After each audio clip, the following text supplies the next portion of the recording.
Hello, welcome back to my channel. So I just wanted to talk briefly about my latest read, and that is Frankenstein by Mary Shelley. This is the Penguin Classics edition and the 1818 text of the novel.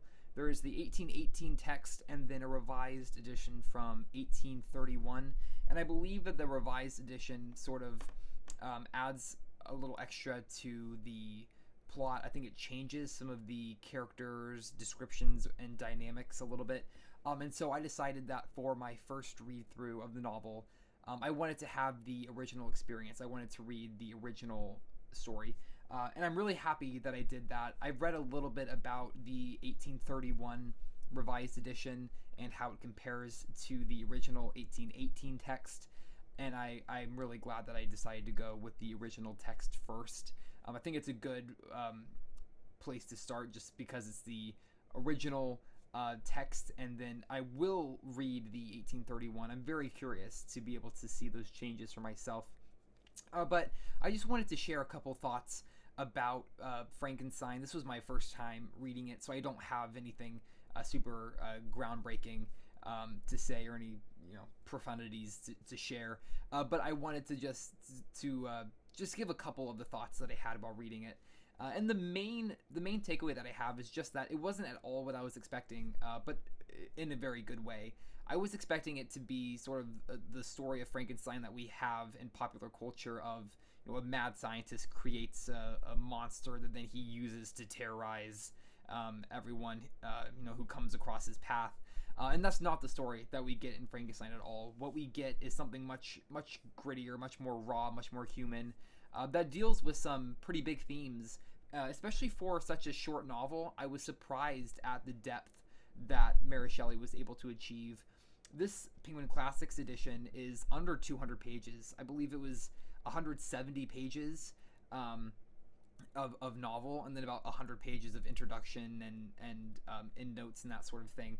So it's a really slim little book. There's not a whole lot of time to dive deeply into some of these bigger topics, but Mary Shelley pulls it off, and it was incredibly impressive. So the main story of Frankenstein, first of all, the title character Frankenstein is Victor Frankenstein, the creator of the monster, not the monster itself, which is probably the biggest sort of change that has been made in popular culture. When we think of Frankenstein, we're typically thinking of the monster and not the scientist. But Victor Frankenstein is the I don't want to say main character of the novel, because it really is more of a sort of an ensemble cast, but he is certainly one of the main characters of the novel. And he is this incredibly self-absorbed, self-obsessed man who has set his sights on creating life. He wants to give life to an inanimate object, and he has decided that that is the greatest thing that he could do. And so he sets his sights on this mission, and he works feverishly for, I believe it's 2 years, stitching together this body and bringing it to life. And he ultimately succeeds in bringing it to life. And immediately upon completion of his goal, instead of feeling the thrill and adrenaline and excitement that he was anticipating while he was working on this project, he is immediately overwhelmed by a sense of repulsion. He is repulsed by the sight of this creature that he's created. He is repulsed with himself for having created it, and he enters into this period of intense self-loathing and hatred for sort of letting himself ever believe that he could play God. And he starts to think through all the ramifications of his actions that he never thought of before, and he rejects his creation. He rejects his creature, and he pushes this creature away, and immediately just takes on this weight of self-hatred and loathing. And he is incredibly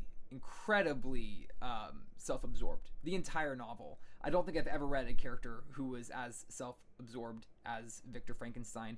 In fact, Mark at Book Time with Elvis, he published a video today about Frankenstein as well, and he said the same thing. I agreed with him. He said that he had never read a book that had such a self-obsessed character, and I absolutely agree with Mark on that. And so basically, we get a little bit of the novel from the creature's point of view, and he's never named. He's referred to as the monster, the demon, the creature, but he's never named. Oh, and the portion of the novel that we get from his point of view is incredibly interesting because he is actually remarkably intelligent. He teaches himself how to speak. He teaches himself how to read. And he's quite he is quite intelligent for having just been created. And when he is his first interactions with Victor Frankenstein after he's created, before he is rejected, he is quite kind. He doesn't come to life as this sort of violent, vicious beast who is just sort of ready to go and kill whatever comes in front of him, but he is quite more like a child, and he approaches Victor Frankenstein, and he basically acts like he needs to be taken care of. And later on, once he learns to speak and once he learns to communicate, he comes and he has another interaction with Frankenstein. He basically says that he feels that he deserves to be taken care of by Frankenstein, and as his creator, Frankenstein has an inherent responsibility to care for him. And of course, Frankenstein pushes this away, and essentially by pushing away his creation, this monster, he basically he sets in motion the rest of the book, which is essentially his creature's revenge upon Victor Frankenstein, and sort of a not necessarily just a purely malicious way, but almost in a way of trying to get Frankenstein's attention, trying to get him to see this creature for what he is, and to accept him and to nurture him and take care of him, since he has created him. And Victor Frankenstein basically steps away completely, and slowly, I don't want to spoil anything because I don't want to spoil anything if you haven't read the novel yet. It needs to be experienced fresh. But basically, slowly throughout the book, Frankenstein's creature sort of takes apart Victor Frankenstein's life piece by piece, and everything that happens to other people who Frankenstein is close to. Nothing ever happens immediately to him. Yet, through the entire book, Frankenstein is completely focused on himself, on the ramifications of what he's done and how it pertains to his life, and he is incredibly closed off to the terror that is being generated in all of these other people's lives that are close to him. He is so close-minded that all he can think about is what does it mean for him, and how he is so miserable and he is so wrecked by what he has done that he doesn't even see really the bigger picture of what's going on.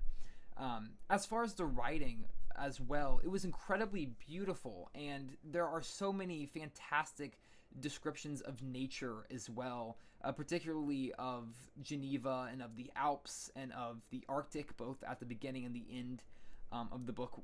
It's set in the same location, and so it's absolutely beautiful descriptions. The characters themselves, because it is a shorter novel, we don't necessarily have a whole lot of development time, but the time that we do have is absolutely beautiful, and it's incredibly well done.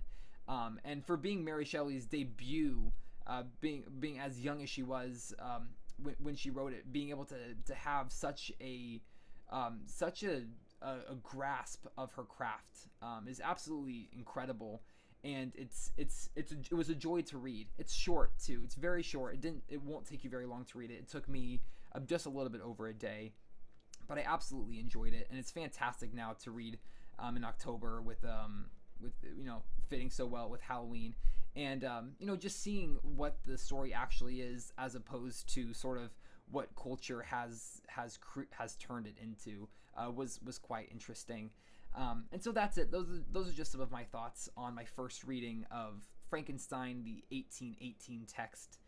Thank you so much for watching. If you would like to leave a comment down below, please feel free to do so, and I will see you in the next video. Bye for now.